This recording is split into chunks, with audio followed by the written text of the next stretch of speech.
Ang highly acclaimed Korean star na si Kim Soo-hyun ay kinilala bilang highest paid actor, matapos iulat na kumita siya ng 500 million Korean won sa bawat episode ng 2020 romantic K-drama na It's Okay to Not Be Okay, pati na din sa 2021 thriller na One Ordinary Day. Habang nakatanggap naman si Kim Soo-hyun ng 5 billion Korean won o $3.7 million para sa kanyang mega hit drama noong 2024 na Queen of Tears, na may 16th episodes. Ito ay katumbas ng 312 million Korean won o $230,000 bawat episode. Malaking bahagi ang kanyang sahod sa 56 billion Korean won na production budget ng TV show, na mas mataas din kumpara sa karaniwan. Ngunit ang kanyang recent dating scandal sa late actress na si Kim Se-ron, at ang naging negatibong reaksyon ng publiko ay nakaapekto ng malaki sa kanyang career.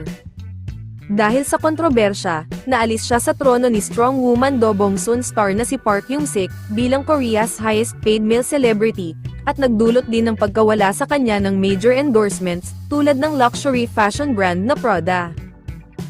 Ayon sa mga ulat mula sa Korean media, nakatanggap si Park Yoon-sik ng 500 million Korean won per episode, para sa kanyang 2024 hit K-drama na Dr. Slump, na umabot sa 8 billion Korean won o $5.5 million para sa 16-episode series.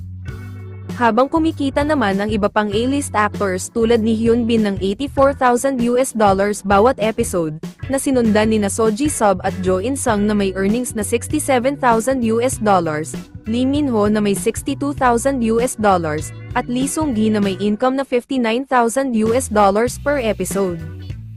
Samantala, usap-usapan din ang kasalukuyang Disney Plus revenge thriller ni Park Yoon-sik na Buried Hearts, kung saan nakipagnegosasyon siya para sa mas malaking bayad, bagamat hindi pa alam ang eksaktong halaga. Ang susunod na proyekto ni Kim Soo-hyun, ang Disney Plus show na Knock Off, ay kasalukuyang nasa potential cancellation.